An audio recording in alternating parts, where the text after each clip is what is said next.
They're hurting me so bad. Please stop hurting me. It hurts. Please stop hurting me. Why won't you help me? Why won't you help me? Why won't you make them stop?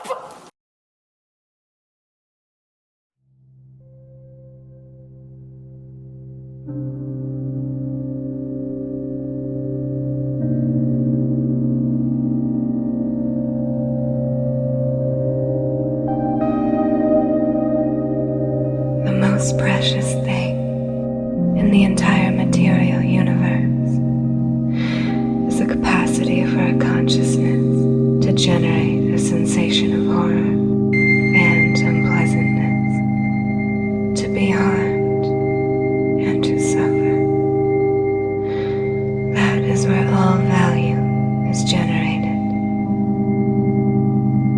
in the consciousness of sensitive, sentient creatures.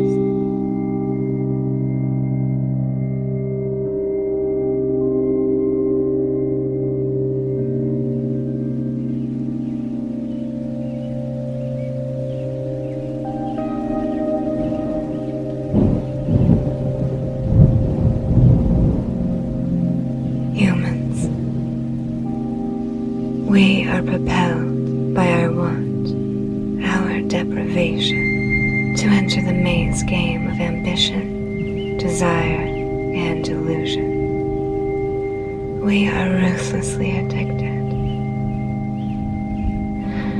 But amongst the din, amongst the falderal of celebration and parades, a few voices have expressed a different idea about life.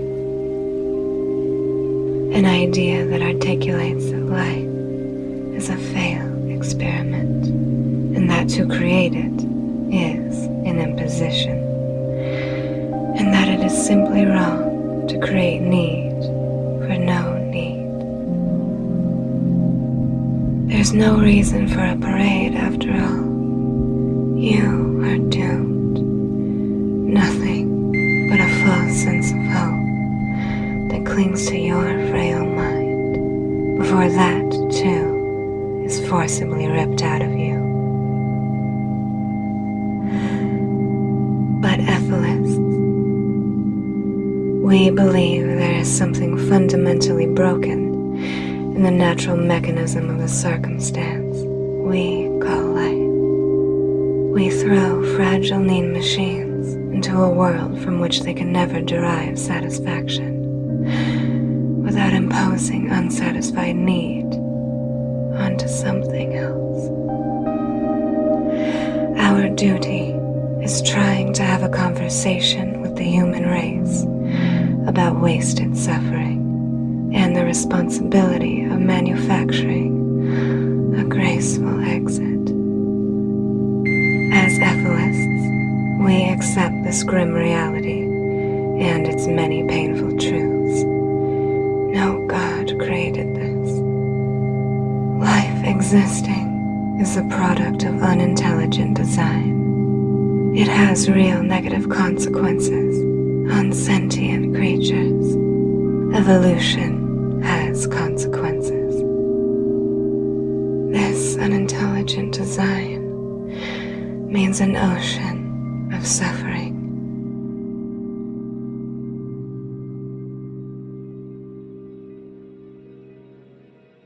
We steal energy perpetually, all to replicate a DNA molecule, a molecule that understands nothing of the price paid in suffering by the sentient creatures of this planet, for no rhyme or reason, for no purpose, to satisfy no destiny, to do nothing worthwhile.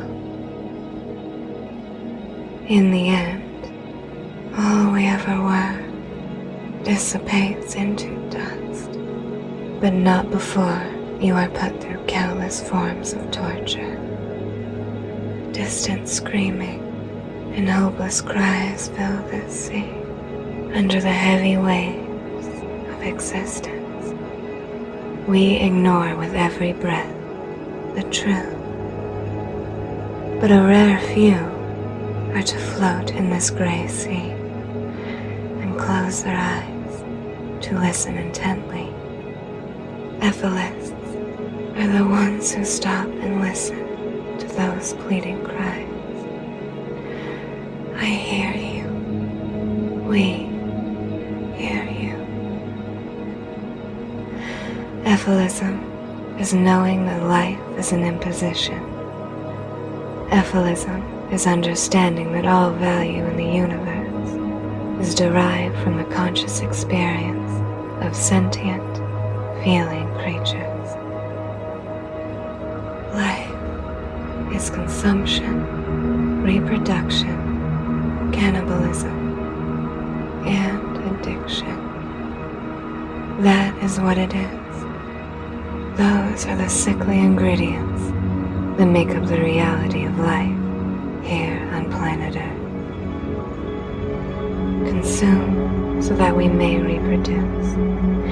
And on an island planet, in an otherwise barren universe, we cannibalize each other. Consumption is a snake eating its own tail. And fueling it all is our addictions, our crazed psychologies, our egos, our wants, our desires. We are addicted, insatiable need machines. We keep moving because of reoccurring hungers, but we are designed to be motivated, not satisfied. We cannot help but feed on the illusion of pleasure, and most of our pleasures are just eliminating our burdens.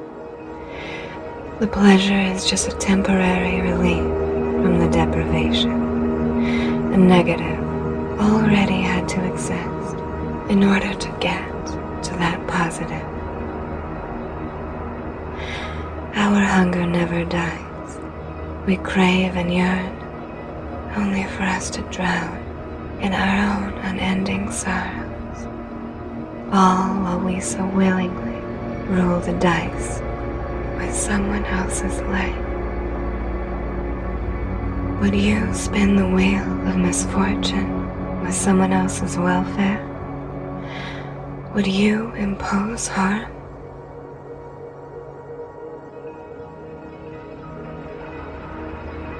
Gladiators. We are all gladiators, sent into battle by the DNA we are ruled over. Our bodies and everything else we exist as are but the gladiator suits that the DNA wears, to compete for no purpose against other feeling things in the holocaust of survival.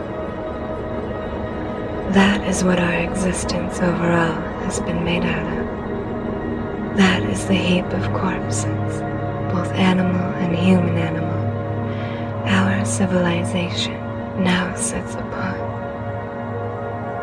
We walk on the graves of the fallen, their ash upon our fingertips. It's break a statue to make a statue, to stand tall and watch the others fall. The basic function is the same. The function is survival by any means necessary. Whatever can happen, can happen. This is just a blood sport, for nothing in the end. Just a bloody fist in the air and a voice shouting, I win. You die.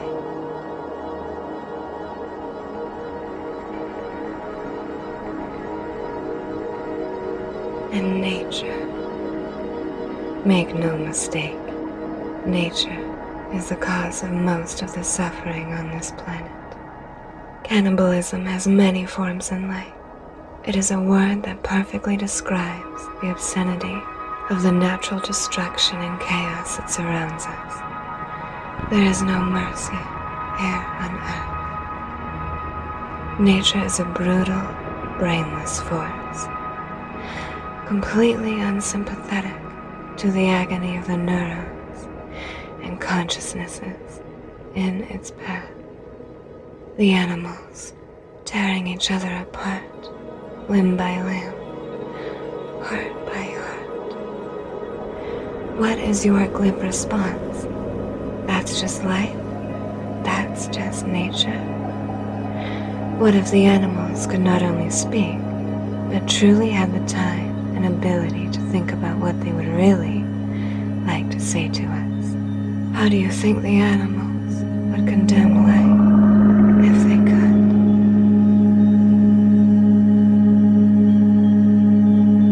We want the right to not exist. We want the right to say no, to be no individual, to be no animal, to be no gender, to be no nationality, to be no winner, to be no loser. The right to say no to all of it. The right to say no to all of it.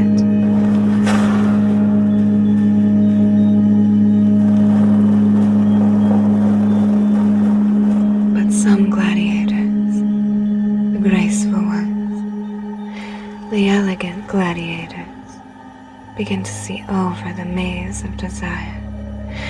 We see the mighty caged walls all around us and begin to see the cracks form. That false, radiating hope in our eyes begins to dim, to see reality for what it truly was all along.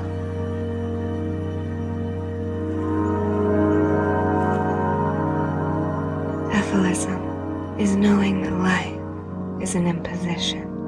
EFILism is understanding that all value in the universe is derived from the conscious experience of sentient, feeling creatures.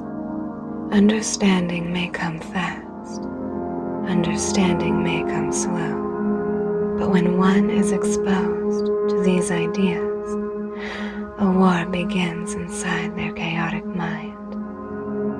A sea of deep, intricate thoughts softly rise to the surface. Our duty is trying to have a conversation with the human race about wasted suffering and the responsibility of manufacturing a graceful exit. The responsibility is yours, even if you already are a monster.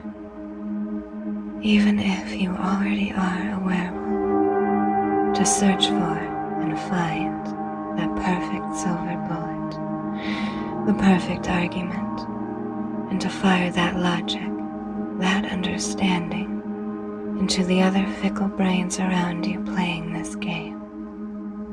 While you exist, while you are here, there is one thing you can do. You can try not to doom anyone else as much as possible.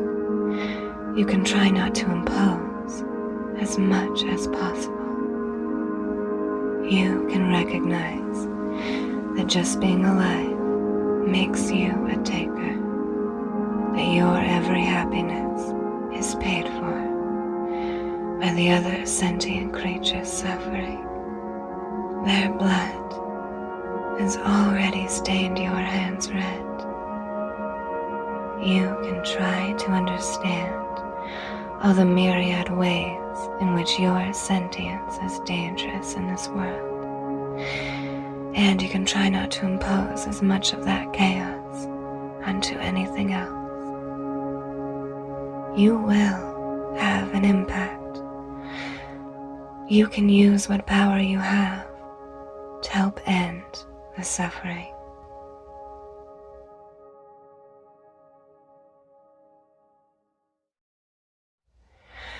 I ask you, what has life accomplished that is worth the price of all of this suffering? What are we really doing here that is worth preserving?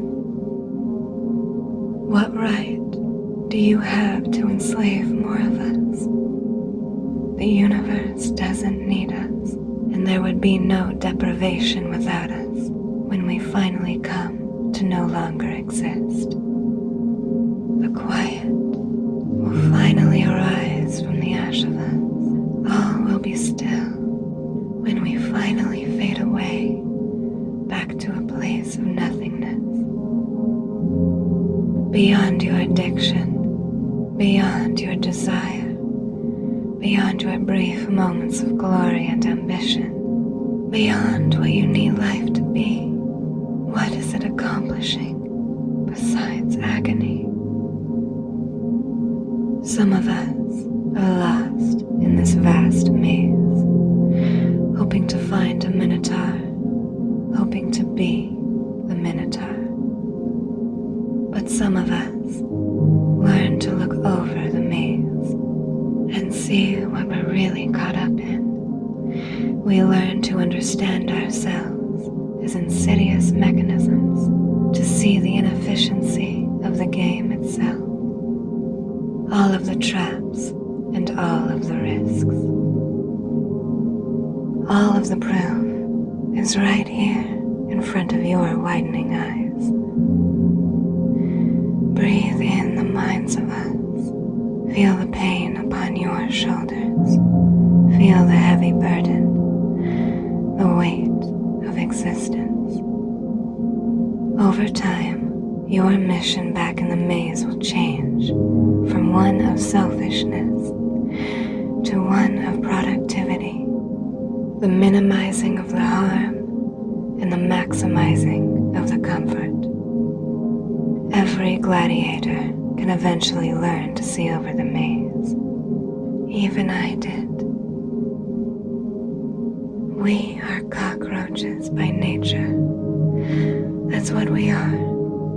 And we have no interest in doing anything else better than that. Even if we reduce our selfishness, make no mistake, we are still just cockroaches. Still alive, hurting other lives. The burden is heavy. We feel the weight grow ever larger. Our work is never finished, and until the job is done, we cannot rest. Life is the sad and tragic story of nature, and humanity has done nothing to write a better chapter in the book of life. There is no need served here beyond what we create, and it's simply wrong to create need for no need. We want a graceful exit. We want it, and we will argue for it. We will not go away. We shall stand in unison. May our voices grow ever louder. May our compassion rise to the surface of these heavy waters that try to silence us. We are here because of knowledge. We are here because of logic. We are here because of empathy. You now stand accountable for the future, and you cannot run from the truth of our reality. The war inside our minds always finds a way to stay alive. Its essence will meet your eyes, and then there will be no escape. It will have you in its grasp as the thorns inside the back of your mind grow larger and stronger, clawing, digging, and fighting a pathway until it meets you at the end of the tunnel. Let the truth have its day.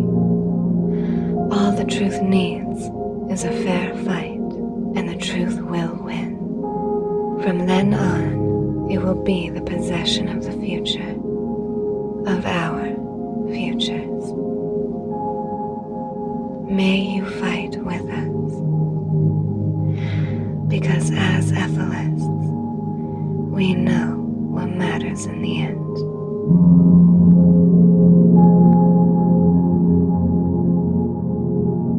The most precious thing in the entire material universe is the capacity for our consciousness to generate a sensation of horror and unpleasantness, to be harmed and to suffer. That is where all value is generated, in the consciousness of sensitive, sentient creatures.